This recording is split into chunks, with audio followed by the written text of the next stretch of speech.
تو جناب صورتحال کچھ یوں ہے کہ اس وقت پوری دنیا کی نظریں اسلام آباد پہ ہیں، اور اسلام آباد والوں کی نظریں جو ہیں وہ اپنی حکومت پہ ہیں کہ خدا دا واسطہ جد رستے کھول دیو، کیونکہ جو ڈونلڈ ٹرمپ ہے ان کی کوئی جو حرکتیں ہیں وہ لگ نہیں رہا کہ وہ مذاکرات کی طرف بات لے کر آئیں گے۔ آج بھی جناب ڈونلڈ ٹرمپ کی جانب سے یہ اعلان کیا گیا، آرڈر جاری کیا گیا اپنی بحریہ کے لیے کہ وہ ایران کی کشتیوں پر حملہ کریں۔ کیا اس کے بعد جو ہے وہ معاملات مذاکرات کی طرف جا رہے ہیں، یا پھر ایک بار پھر مشرق وسطیٰ جو ہے یہ جنگ کے دہانے پر آ کے کھڑا ہوا ہے؟ دوسری جانب ایران نے بھی اب یہ فیصلہ شاید کر لیا ہے کہ اگر جنگ ہے تو پھر جنگ ہی صحیح، اور ایران کی جانب سے جو اب تیاریاں مکمل کی جا رہی ہیں، جس کے بعد فیول پرائسز جو ہیں، دنیا میں تیل کا ریٹ جو ہے ایک بار پھر اوپر جا رہا ہے، اور پھر کچھ جہازوں پر قبضے بھی اب کیے جا رہے ہیں۔ کبھی امریکہ کسی ایرانی جہاز پر قبضہ کرتا ہے تو پھر ایران جو ہے وہ جواب میں امریکہ کے جہازوں پر قبضہ کرتا ہے، اور آج پھر سے امریکہ کی جانب سے ایرانی ایک جہاز پر قبضہ کیا گیا۔ اس کی ساری ڈیٹیلز آپ کو بتائیں گے، ویڈیو کا باقاعدہ آغاز کرتے ہیں۔ میں حسین اقبال ہوں، آپ میرا یوٹیوب چینل دیکھ رہے ہیں، اور آغاز پہ ریکویسٹ وہی ہے، چینل کو سبسکرائب کریں، ویڈیو کو لائک ضرور کیجئے گا، اور کمنٹ سیکشن میں آپ نے کمنٹ ضرور کرنا ہے۔ تو جناب خبر کچھ یوں ہے کہ آج ڈونلڈ ٹرمپ صاحب جب سو کے اٹھتے ہیں نا آج کل، تو وہ ڈھیروں ڈھیر جو ہیں ان کی جانب سے بیانات آتے ہیں۔ کبھی وہ اپنے ٹروتھ سوشل پہ کوئی نئی بات کر دیتے ہیں، اور پھر کبھی ان کی جانب سے کسی نیوز چینل کو انٹرویو دیا جاتا ہے، کسی ایجنسی کو انٹرویو دیا جاتا ہے۔ تو انہوں نے پوری دنیا کو اس وقت پیچھے لگایا ہوا ہے۔ یہاں اسلام آباد میں تیاریاں کی جاتی ہیں مذاکرات کی، لیکن ٹرمپ صاحب باتیں اس طرح کی کرتے ہیں کہ ایران ان باتوں کو ماننے کو تیار نہیں، اور ایران کو ماننا بھی نہیں چاہیے۔ اور اب جو خبر ہے وہ جناب یوں ہے کہ ٹرمپ صاحب نے اب نئے ہرمز میں بارودی سرنگیں بچھانے والی کشتیاں تباہ کرنے کا حکم دیا ہے۔ کہا ہے کہ امریکہ کے مائن سویپرز اب نئے ہرمز سے بارودی سرنگیں صاف کر رہے ہیں۔ ایرانی کشتیاں بارودی سرنگیں بچھا رہی ہیں، انہیں تباہ کرنے کا حکم دیا ہے۔ امریکی بحریہ کی اجازت کے بغیر کوئی جہاز اب نئے ہرمز میں داخل نہیں ہو سکتا۔ ایران سے معاہدے تک ہرمز مکمل بند رہے گا۔ جنگ ختم کرنے کے لیے کوئی دباؤ نہیں، میرے پاس بہت وقت ہے۔ ایران کے پاس وقت ختم ہو رہا ہے، معاہدے کے لیے دوسری جانب شدید خواہش موجود ہے۔ لیکن کیا آپ کو ان میں سے کوئی ایک بھی چیز دکھائی دے رہی ہے؟ کیا ڈونلڈ ٹرمپ کے پاس واقعی وقت ہے؟ تو اس وقت ڈونلڈ ٹرمپ صاحب کے پاس وقت نہیں ہے، انہوں نے مڈ ٹرم الیکشنز میں جانا ہے، انہوں نے اس کی کمپین کا آغاز کرنا ہے، اس سے بھی پہلے انہوں نے چائنا کا دورہ کرنا ہے۔ تو کیا کوئی بڑی جنگ چھیڑ سکتے ہیں یہ؟ کیا ان کے پاس وقت ہے؟ لیکن وہ ایران پہ یہ باتیں تھوپ رہے ہیں کہ جناب ایران کے پاس وقت نہیں ہے۔ پھر جس طرح انہوں نے کہا کہ جناب معاہدے کے لیے جو دوسری جانب ہے سے جو ہے وہ شدید خواہش موجود ہے، لیکن ایران کو اگر اتنی ہی کوئی خواہش ہوتی، ایران اتنا ڈرا ہوا ہوتا، تو ٹرمپ صاحب آپ کے جے ڈی وینس صاحب کو واپس نہ جانا پڑتا طیارے سے اتر کے۔ جے ڈی وینس صاحب کا طیارہ جو ہے وہ مکمل تیار تھا، آپ خود اعلان کر چکے ہیں کہ ایران جو ہے وہ بات کرنے کے لیے تیار ہے۔ ایران کا جو وفد ہے وہ اسلام آباد پہنچنے والا ہے، اور وہ آنا چاہتے تھے، میں نے پہلے ہی کہا تھا۔ اس طرح کا کلیم آپ نے 2 دن پہلے کیا تھا، اور پھر جے ڈی وینس صاحب جو ہے وہ اڑان نہیں بھر سکے۔ کیوں؟ کیونکہ آپ کی ہٹ درمی کی وجہ سے۔ ایران نے بھی کہا کہ پھر اگر آپ برابری کی بنیاد پر نہیں کرنا چاہتے مذاکرات تو ٹھیک ہے، پھر ہم بھی مذاکرات میں نہیں بیٹھتے، اور ابھی تک ایران کی جانب سے کوئی اس پہ رسپانس نہیں آیا۔ مزید جناب ڈونلڈ ٹرمپ صاحب نے جو گفتگو کی ایک چینل کے ساتھ، تو ان کی جانب سے یہ کہا گیا کہ جو تہذیب کے خاتمے سے متعلق بیان دیا تھا، جب انہوں نے یہ گفتگو کی تھی کہ ایک پوری سیولائزیشن ختم ہو جائے گی، یہ سیز فائر سے پہلے کی بات ہے۔ جب 8 اپریل کو سیز فائر ہوا تھا، اس سے کوئی 1 یا 2 روز پہلے ٹرمپ صاحب کی جانب سے یہ دھمکی دی گئی تھی ایران کو کہ پورا ایران تباہ کر دیں گے، بس تھوڑا سا ایران چھوڑیں گے۔ پھر ساتھ یہ کہا گیا کہ جناب آج رات ایک پوری سیولائزیشن جو ہے وہ تباہ ہو جائے گی، جس کو لوگوں نے نیوکلیر اٹیک کے ساتھ جوڑا۔ تو اب وہ وضاحتیں دے رہے ہیں کہ جناب وہ جو میں نے بیان دیا تھا، جو ایک تہذیب کے خاتمے سے متعلق جو دھمکی دی تھی، وہ نیوکلیر سے اس کا کوئی تعلق نہیں ہے۔ اور پھر وہ ساتھ کہتے ہیں وہ کوئی دھمکی نہیں تھی، وہ بات ٹھیک تھی، لیکن نیوکلیر کا استعمال جو ہے وہ میں نہیں کر رہا۔ ٹرمپ نے ایرانی قیادت کو بھی نشانے پر رکھ لیا، کہا ایران پر بہت برا وقت آنے والا ہے۔ ایران یہ فیصلہ نہیں کر پا رہا ان کا اصل لیڈر کون ہے۔ ایرانی انتہا پسند آپس میں جگڑ رہے ہیں، اعتدال پسندوں کی عزت بڑھنا پاگل پن ہے۔ تو جناب یہ گفتگو جب ڈونلڈ ٹرمپ صاحب کی جانب سے کی گئی تو پھر ایران نے بھی ان کو ان کے ان الزامات پر جواب دیا۔ ایران کی جانب سے جناب کیا کہا گیا، وہ کہتے ہیں کہ ایران میں کوئی بنیاد پرست یا اعتدال پسند نہیں ہے، ہم سب ایرانی اور انقلابی ہیں۔ اور یہ کون کہہ رہا ہے؟ ایرانی صدر کہہ رہے ہیں، پزشکیان صاحب اور اسپیکر باقر کالب واف صاحب جو ہیں، انہوں نے بھی ٹرمپ کے بیان پر یہ رد عمل دیا اور کہا کہ ہم جار مجرم کو اس کے اقدامات پر پچھتانے پر مجبور کر دیں گے۔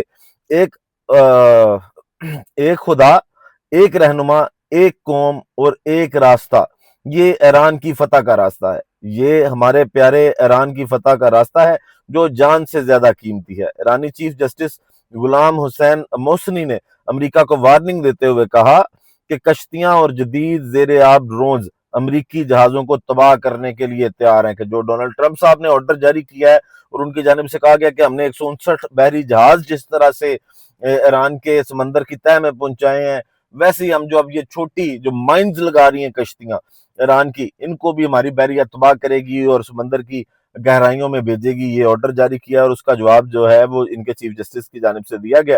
اور مزید ان کی جانب سے کہا گیا کہ امریکی جہازوں نے حد پار کی تو انہیں عبرت کا نشانہ بنا دیں گے۔ تو ایران ڈر نہیں رہا نا، جو ڈونلڈ ٹرمپ کا اس وقت مقصد ہے کہ ایران کو کسی طرح سے دبا لیا جائے، ایران کو ڈرا لیا جائے، تو ایران جو ہے وہ ڈر اس میں ابھی ایران کے اندر نظر نہیں آ رہا، جو ٹرمپ صاحب کی کوشش ہے۔ آگے جناب اب اپنے ہرمز کی ذرا صورتحال کی بات کرتے ہیں کہ ایران کا ایک جہاز جو چائنا سے آ رہا تھا اس کو امریکہ نے قبضے میں لیا، جس کے بدلے میں کل ایران کی جانب سے 2 جہازوں کو جو قبضے میں لیا گیا، اس پر آج جناب ایران نے ویڈیو بھی جاری کی تھی کہ وہ جس طرح قبضہ کیا گیا۔ جہاز ایرانی سال پر منتقل کیا گئے۔ اب نئے ہرمز عائد ٹول ٹیکس سے ایران کو پہلی آمدن مل گئی۔ ایرانی نائب اسپیکر حامد رضا کی تصدیق، کہا کہ رقم مرکزی بینک کے اکاؤنٹ سے جمع کروا دیا۔ مطلب جو ایران کا یہ پلان تھا نا کہ وہ اب ٹول لیں گے، تو اب اس کو وہ سرکاری کر رہے ہیں۔ ایک تو انہوں نے وہاں سے بل پاس کروایا اپنی پارلیمنٹ سے اس حوالے سے، اور اس کے بعد اب جو اس سے پہلی انکم ہوئی ہے، اور یہ کرپٹو میں ایران کی جانب سے بتایا گیا کہ وہ انکم ہم نے وصول کی ہے، اور یہ جناب ان کا جو مرکزی بینک ہے اس کے اندر اب جمع کروا دی گئی ہے وہ رقم۔ اس کا مطلب ہے وہ اس کو اب قانون بنا رہے ہیں، وہ وہاں پر اس چیز کو لاگو کر رہے ہیں، اور جہاں جو وہاں سے انکم آ رہی ہے اس کو اپنے بینکس میں جمع بھی کروا رہے ہیں۔ آج اب جناب ایک اور جہاز جو ہے وہ امریکہ نے قبضے میں لیا ہے۔ امریکی محکمہ جنگ کے مطابق بحری جہاز بحرہ ہند میں ایران سے تیل لے کر جا رہا تھا۔ پینٹاگون کی جو ہاؤس آرمڈ سروسز کمیٹی کے ارکان کو ایران جنگ پر خفیہ بریفنگ میں بتایا گیا ہے کہ اب ہرمز کی مکمل صفائی میں 6 ماہ لگ سکتے ہیں۔ اب اس پہ بھی رسپانس آیا پینٹاگون کا، اور ان کی جانب سے کہا گیا کہ یہ 6 ماہ والی بات تو ہم نے کی نہیں ہے، ہم 6 ماہ انتظار نہیں کر سکتے۔ خبروں پر پینٹاگون امریکی میڈیا پر برس پڑا، اب نئے ہرمز کھولنے میں 6 ماہ لگنے کی خبروں کو غلط، ناممکن اور ناقابل قبول قرار دے دیا۔ ترجمان جو ہیں ان کے پینٹاگون کے، وہ کہتے ہیں کہ خفیہ بریفنگ کی معلومات کو توڑ موڑ کر پیش کیا جا رہا ہے۔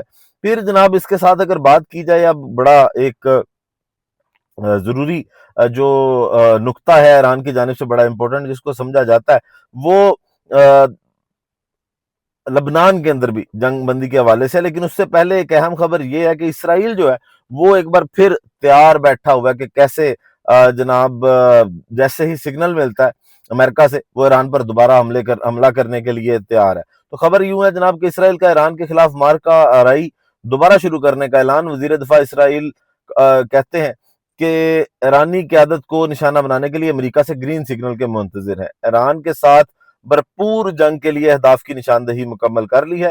ایرانی معیشت مفلوج کرنے کے لیے بجلی اور توانائی کے ڈھانچے کو نشانہ بنایا جا سکتا ہے۔ تو وہ جو ایران بار بار کہتا تھا کہ اسرائیل اور امریکہ یہ مذاکرات کی ٹیبل کی بات نہیں کر رہے، یہ مذاکرات پر جانے کی بات نہیں کر رہے، یہ ٹائم گیننگ ٹیکٹکس ہیں ان کی، یہ ٹائم لے رہے ہیں کہ دوبارہ سے تیاری کریں اور پھر یہ جناب ایران پر دوبارہ حملہ کریں، اس کی تیاری کی جا رہی ہے۔ تو یہ بالکل باتوں سے سمجھ آ رہا ہے کہ جو اسرائیل اور امریکہ جو ہیں یہ اپنے آپ کو ریسٹور کر رہے تھے، لیکن دوسری جانب جناب جو ایران ہے وہ بھی اس وقت مکمل تیار ہے۔ وہ بھی یہی کہہ رہے ہیں کہ جناب ٹھیک ہے، آپ نے جنگ کرنی ہے، آپ جنگ کریں، اور ہم نے بھی اپنی چیزوں کو ریسٹور کیا۔ آج سے 2 دن پہلے ایران کی جانب سے بھی یہی کہا گیا کہ ہم 15 دن کوئی ہاتھ پہ ہاتھ رکھ کے نہیں بیٹھے رہے، ہم نے چیزیں اپنی جو ہیں وہ ان کو سیٹل کیا۔ لبنان کے والے سے بات کی جائے تو پھر آج اسرائیلی حملہ کیا گیا جناب لبنان پہ، اور سیز فائر جو وہاں پہ بھی کیا گیا تھا اس کی خلاف ورزی ایک بار اسرائیل نے دوبارہ کی ہے، اور یہ شرارتیں اسرائیل کی جانب سے جاری رہیں گی۔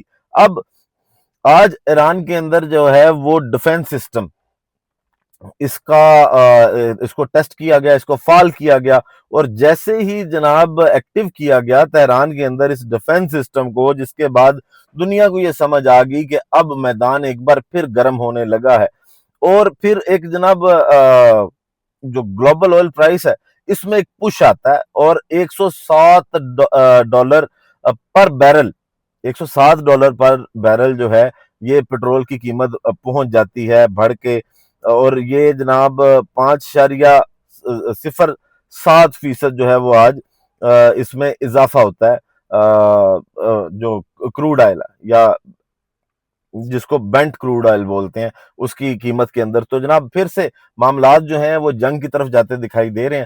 یہ ابھی تک کی اپڈیٹس تھی، ویڈیو کا اختتام کرتے ہیں اسی دعا کے ساتھ کہ اللہ تعالیٰ پاکستان پر اپنی رحمت نازل کرے۔ پاکستان زندہ باد۔